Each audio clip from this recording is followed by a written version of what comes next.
മഹാലക്ഷ്മി സീരിയലിൻ്റെ ഇന്നത്തെ എപ്പിസോഡ് റിവ്യൂയിലേക്ക് എല്ലാവർക്കും സ്വാഗതം. അങ്ങനെ കരുണയാണെങ്കിൽ ഉണ്ണിയോട് ചോദിക്കുന്നുണ്ട്, ഉണ്ണിയേട്ടാ എന്താ ചെയ്യുന്നത്, ഒന്ന് തെളിച്ച് പറയും, എന്തിനാ അവർ വന്നിരിക്കുന്നത്?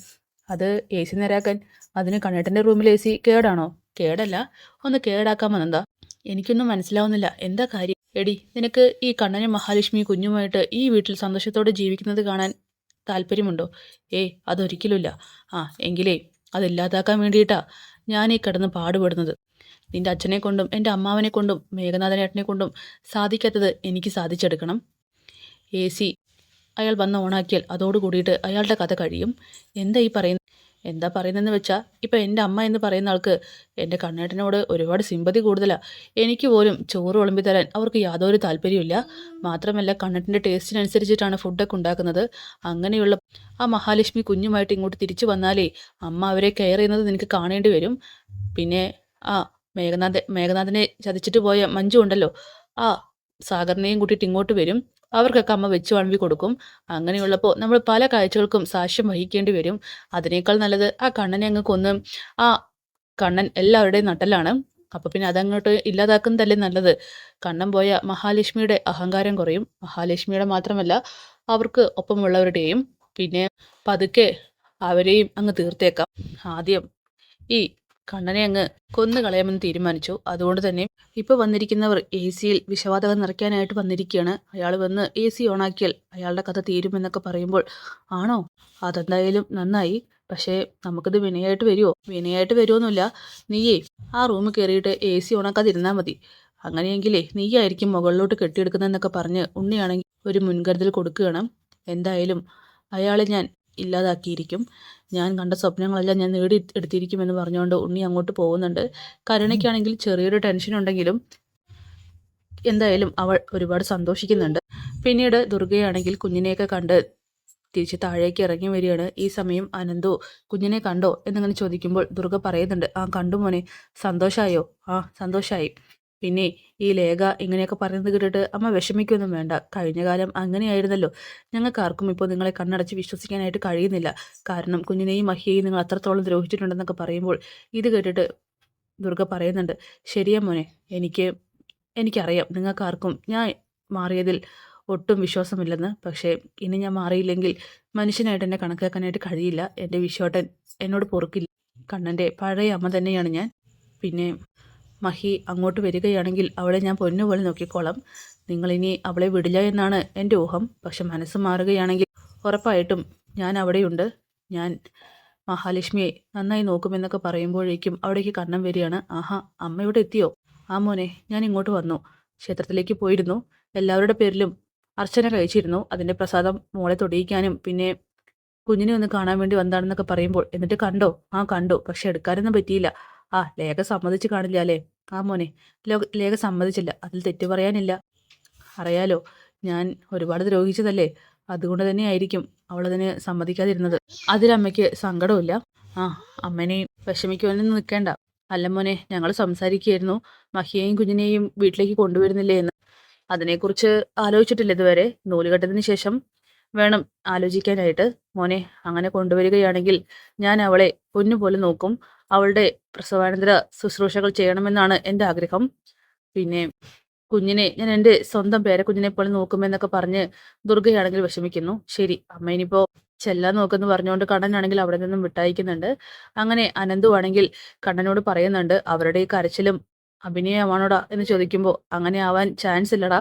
കാരണം അവർക്ക് ബോധ്യപ്പെട്ടിട്ടുണ്ട് വാർദ്ധക്യത്തിൽ കൂടെ നിൽക്കാൻ കരുണയും ഉണ്ണിയും ഒന്നും കാണില്ല എന്ന്. കാരണം കരുണയുടെയും ഉണ്ണിയുടെയും സ്വഭാവം അവർക്ക് നന്നായിട്ട് അറിയാം. അതുകൊണ്ട് തിരിച്ചറിവ് വന്നിരിക്കുകയാണ്. ഇനി നല്ലതിൻ്റെ കൂടെ നിന്നില്ലെങ്കിൽ ഒറ്റപ്പെട്ടു പോകുമെന്നും അറിയാം. പിന്നെ അച്ഛൻ്റെ ആത്മാവ് ഇതൊക്കെ കാണുന്നുണ്ടെന്നും അവർക്കറിയാം. അതുകൊണ്ടൊക്കെ ആയിരിക്കാം ഈ മാറ്റം. പിന്നെ കരുണയ്ക്ക് കാര്യമായിട്ടൊന്നും വെച്ചുണ്ടാക്കി കൊടുക്കുന്നില്ല. എനിക്ക് ഇഷ്ടപ്പെട്ടതുപോലെയാണ് എല്ലാം വെച്ചുണ്ടാക്കുന്നത്. ഉണ്ണിക്ക് ഫുഡ് വിളമ്പി കൊടുക്കാൻ പോലും അമ്മയ്ക്ക് താല്പര്യമില്ല. എല്ലാം കൂട്ടി വായിക്കുന്ന സമയത്ത് എന്തോ അവർ മാറിയതായിട്ടാണ് എനിക്ക് തോന്നുന്നത് എന്നൊക്കെ അനന്തുവിനോട് കണ്ണൻ പറയുന്നു. എന്നാലും വിശ്വസിക്കേണ്ടടാ, കണ്ണടച്ച് വിശ്വസിക്കാൻ പറ്റത്തില്ല എന്നൊക്കെ പറയുകയാണ്. അത് തന്നെയാണ് അവരുടെ മോളും പറയുന്നത്, മഞ്ജു. ഉണ്ണി എന്തായാലും അച്ഛൻ്റെ കൊലപാതകങ്ങളോട് ഒരു എതിർപ്പും കാണിക്കുന്നില്ല. അതിൽ അമ്മയ്ക്ക് നല്ല അമർഷമുണ്ടെന്നൊക്കെ കണ്ണൻ പറയുന്നു. എന്തായാലും ഞാൻ കുഞ്ഞിനെ കണ്ടിട്ട് വരാമെന്ന് പറഞ്ഞുകൊണ്ട് അവിടെ നിന്നും പോവുകയാണ്. അങ്ങനെ അനന്തുവിനാണെങ്കിൽ ദുർഗയുടെ മാറ്റത്തിൽ വല്ലാത്തൊരു പേടി തോന്നുകയാണ്. അങ്ങനെ കുഞ്ഞിനെ താലോലിച്ചുകൊണ്ടിരിക്കുകയാണ് ലേഖ.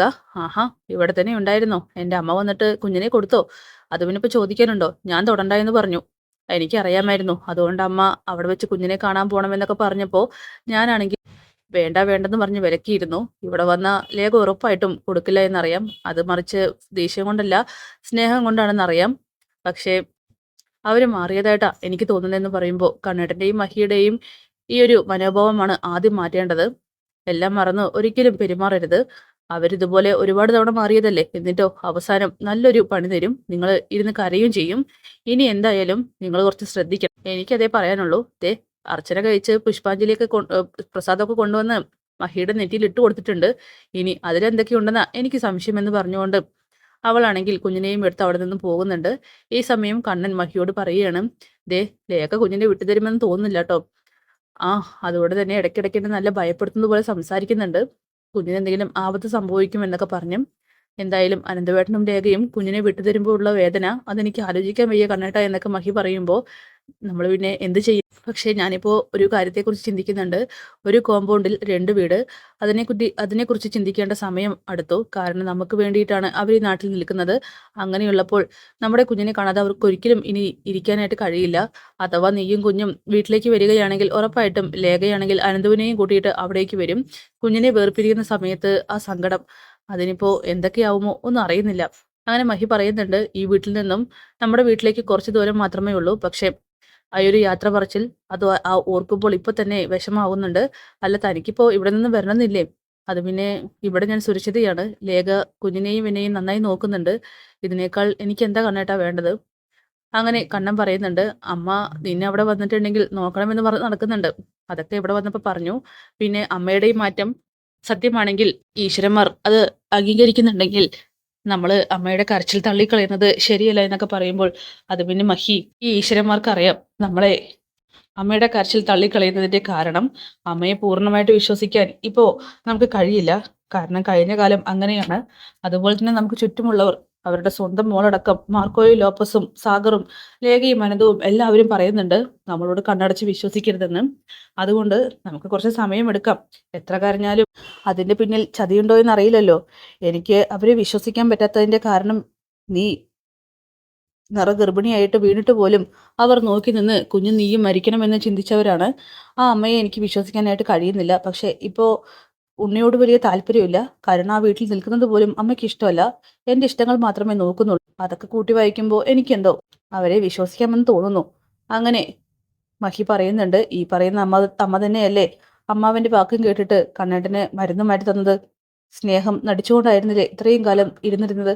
അതുകൊണ്ട് സൂക്ഷിക്കണം കണ്ണേട്ടാ. അങ്ങനെ കണ്ണന് അതും മനസ്സിലാവുന്നുണ്ട്. പിന്നീട് ആ AC മെക്കാനിക്കും അതുപോലെ ആ പരമൻ എന്ന് പറയുന്ന ഗുണ്ടയും പണികളെല്ലാം തീർത്തിട്ട് ഉണ്ണിയെ കണ്ണനായിട്ട് വരികയാണ്. എന്തായി, എല്ലാ ജോലികളും കഴിഞ്ഞു? ആ, നന്നായി തന്നെ ഫിനിഷ് ആക്കിയിട്ടുണ്ട്. പിന്നെ അയാള് വീൽ ചെയറിലല്ലേ, അതുകൊണ്ട് തന്നെ കുറച്ച് വീര്യം കുറച്ചിട്ടാണ് ഇട്ടിരിക്കുന്നത്. അഥവാ ഈ വായു ശ്വസിച്ച് അയാൾ വീൽ ചെയർ പരത്തുമ്പോഴേക്കും തന്നെ കാര്യങ്ങൾ കഴിഞ്ഞിട്ടുണ്ടാകും. നടക്കാൻ പറ്റാത്ത ആളായതുകൊണ്ട് ആ സ്പോട്ടിൽ തന്നെ തീരാനാണ് ചാൻസ്. അങ്ങനെ ഉണ്ണി പറയുന്നുണ്ട്, താഴെ സ്നാക്സും ജ്യൂസൊക്കെ വെച്ചിട്ടുണ്ട്, വന്ന് കഴിച്ചിട്ട് പോകാം. ഞങ്ങൾക്ക് സ്നാക്സും ജ്യൂസല്ല വേണ്ടെന്ന് സാറിന് അറിയില്ലേ എന്നിങ്ങനെ ആ പരമൻ ചോദിക്കുമ്പോൾ അതൊക്കെ അറിയാടോ. എന്തായാലും എൻ്റെ വക ചെലവുണ്ടാകും. എങ്കിലേ സാറേ അഡ്വാൻസ് തന്നിട്ടുള്ളൂ. ബാക്കി തുക ബാക്കി തുക ഞാൻ മുഴുവൻ തരുന്നില്ല. കാര്യം നടന്നാൽ മാത്രമേ മുഴുവൻ തരുള്ളൂ. ഇതാ ഒരു 50,000 രൂപ കൂടി ഉണ്ടെന്ന് പറഞ്ഞുകൊണ്ട് ഉണ്ണിയാണെങ്കിൽ ആ പൈസ കൊടുക്കുകയാണ്. എന്നിട്ട് ആ AC മെക്കാനിക് ആണെങ്കിൽ പറയുന്നുണ്ട്, ഇതുപോലെ ഒരുപാട് പേരുടെ ജീവൻ എടുത്തിട്ടുള്ളത് ഞാൻ. CCTV ഒന്നും വർക്കിംഗ് അല്ലല്ലോ. പോലീസുകാർ വരും. പിന്നെ അവരുടെ മുന്നിൽ കടന്ന് വിറയ്ക്കരുത് എന്നൊക്കെ പറയുമ്പോൾ ഉണ്ണി പറയാണ്, അതൊക്കെ ഞാൻ ഏറ്റുവെന്ന്. എന്തായാലും കൃത്യമായി തന്നെ കാര്യങ്ങൾ ചെയ്തിട്ടുണ്ട്. 100-ൽ 110% ഈ ഒരു കാര്യം വിജയിക്കും. എന്നെ വിശ്വസിക്കാം എന്നൊക്കെ പറഞ്ഞ് ഉണ്ണിക്ക് ധൈര്യം കൊടുക്കുകയാണ് അവര്. എന്നിട്ട് അവർ അവിടെ നിന്നും യാത്ര പറഞ്ഞു പോകുന്നുണ്ട്. ഉണ്ണിയാണെങ്കിൽ പകൽക്കിനാവ് കാണുകയാണ് ചെയ്യുന്നത്. പിന്നീട് മഞ്ജു ആണെങ്കിൽ ക്ഷേത്രത്തിൽ നിന്നും വന്ന് പ്രസാദൊക്കെ വെച്ച് അങ്ങനെ നിൽക്കുമ്പോഴേക്കും കണ്ണനാണെങ്കിൽ മഞ്ജുവിന്റെ ഫോണിലേക്ക് വിളിക്കുന്നുണ്ട്. ആ, കണ്ണേട്ടനാണല്ലോ. ആ, എന്താ കണ്ണേട്ടാ? മഞ്ജു, നിന്റെ അമ്മ ഇങ്ങോട്ട് വന്നിരുന്നു. ആ, ക്ഷേത്രത്തിൽ വെച്ച് ഞാൻ കണ്ടിരുന്നു. വായി തോന്നത്തൊക്കെ വിളിച്ചു പറഞ്ഞു. അവിടേക്ക് കുഞ്ഞിനെ കാണാൻ വരുന്നുവെന്ന് അറിഞ്ഞു. ലേഖിച്ച് കുഞ്ഞിനെ കൊടുത്തില്ലല്ലോ? ഇല്ല. ആ, എന്തായാലും നിങ്ങൾ എൻ്റെ അമ്മയുടെ കണ്ണുനീരിൽ വീഴാൻ നിൽക്കണ്ട. രണ്ടാളും വീണിട്ടുണ്ടാകുമെന്ന് എനിക്കറിയാം. അത് പിന്നെ അങ്ങനെയടി കരയുന്നേ. അല്ല, ഏട്ടത്തി അടുത്തുണ്ടോ? ആ ഉണ്ട്. എന്നാ കൊടുത്തേ. അങ്ങനെ മഞ്ജു ആണെങ്കിൽ മഹാലക്ഷ്മിയുടെ അടുത്ത് പറയുന്നുണ്ട്, ഏടത്തി എത്ര കിട്ടിയാലും പഠിക്കാത്തവരാണ് നിങ്ങൾ. എൻ്റെ അമ്മയായതുകൊണ്ട് പറയണം, അവരെ ഒരിക്കലും വിശ്വസിക്കരുത്. അവരിങ്ങനെ കരഞ്ഞു കാണിക്കും. എന്തായാലും അങ്ങനെ വിശ്വസിക്കുകയാണെങ്കിൽ കുഞ്ഞിനും ഏടത്തിക്കും ഏട്ടനും മാത്രമായിരിക്കും അപകടം സംഭവിക്കാനായിട്ട് പോകുന്നത്. ഏട്ടനിപ്പോൾ ആ വീട്ടിൽ നിൽക്കുന്നത് പോലും എനിക്ക് പേടിയാണ്. പക്ഷേ നിങ്ങൾ ഇനിയും കാര്യം അറിയാതെ കളിക്കുകയാണെങ്കിൽ പിന്നെ പറഞ്ഞിട്ട് കാര്യമില്ല കേട്ടോ എന്നൊക്കെ പറയുമ്പോൾ മഞ്ജു അത് പിന്നെ നമ്മ ഇങ്ങനെ വന്ന് കരയുമ്പോൾ ആ കരയുമ്പോൾ വീഴാൻ നിൽക്കണ്ട, അത്രയും ഞാൻ പറയുന്നുള്ളൂ. കാരണം അത് എൻ്റെ അമ്മയാണ്. എനിക്കറിയാം എൻ്റെ വീട്ടിലേക്ക് ഏട്ടത്തിക്ക് പോയാൽ കുഞ്ഞുമായിട്ട് സമാധാനത്തോടെ ജീവിക്കാൻ കഴിയില്ല. അതുകൊണ്ട് ലേഖേച്ചിയുടെയും അനന്തവേട്ടൻ്റെ കൂടെ തന്നെ ഇനിയുള്ള കാലം നിൽക്കുന്നതായിരിക്കും നല്ലതെന്നൊക്കെ പറയുമ്പോൾ മഹിയാണെങ്കിൽ തിരിച്ച് മറുപടി കൊടുക്കുന്നതിന് മുമ്പായിട്ട് മഞ്ജു ആണെങ്കിൽ ദേഷ്യത്തോടെ ഫോൺ കട്ട് ചെയ്യുകയാണ്. അങ്ങനെ അവിടേക്ക് ലേഖയാണെങ്കിൽ കുഞ്ഞുമായിട്ട് വരുന്നുണ്ട്. ലേഖയെ മഞ്ജു വിളിച്ചിരുന്നു. നീ മഞ്ജുവിനെ വിളിച്ച് ഓരോന്നും പറയാനായിട്ട് പറഞ്ഞിരുന്നോ? ഏയ് ഞാനൊന്നും പറഞ്ഞിട്ടില്ല. പിന്നെ അവൾക്ക് അവളുടെ അമ്മയുടെ സ്വഭാവം അറിയാലോ. കഴിഞ്ഞ കാലം അറിയുന്ന ആരും ഇങ്ങനെയൊക്കെ തന്നെ പറയുള്ളൂ കണ്ണേട്ടാ. ആ എന്തായാലും ഞാനൊരു കാര്യം പറയാം. കുഞ്ഞുമായിട്ട് അങ്ങോട്ട് പോകുന്നതൊക്കെ ശരി. കുഞ്ഞിന് എന്തെങ്കിലും അപകടം സംഭവിച്ചാൽ പിന്നെ നിങ്ങൾ അച്ഛനും അമ്മയൊക്കെ തന്നെയാണ് മഹിയാണ് കുഞ്ഞിനെ പ്രസവിച്ചത് എന്ന് കരുതിയിട്ട് ഒരിളവും കാണിക്കില്ല. ഞാൻ ഉറപ്പായിട്ടും അനന്തവേട്ടനെയും കൂട്ടിയിട്ട് വന്ന് കുഞ്ഞിൻ്റെ അടുത്ത് ഇങ്ങോട്ട് പോരും. അതിൽ നിങ്ങൾക്ക് രണ്ടുപേർക്കും എതിർപ്പൊന്നുമില്ലല്ലോ? ഏയ് ഒരു എതിർപ്പില്ല. അങ്ങനെ ലേഖയാണെങ്കിൽ കുഞ്ഞിനെയും അവിടെ വെച്ച് പോകുന്നുണ്ട്. മഹിയാണെങ്കിൽ തിരിച്ച് വീട്ടിലേക്ക് വരുന്നതിനെ കുറിച്ചും അവൾക്ക് ഉള്ളിലുണ്ടാകുന്ന ഭയത്തിനെ കുറിച്ചൊക്കെ തന്നെ കണ്ണനോട് തുറന്ന് പറയുകയാണ്. അപ്പൊ അതൊക്കെ കാണിച്ചുകൊണ്ടാണ് എപ്പിസോഡ് അവസാനിക്കുന്നത്. കാത്തിരിക്കാം നാളത്തെ കിടിലൻ എപ്പിസോഡിനായിട്ട്.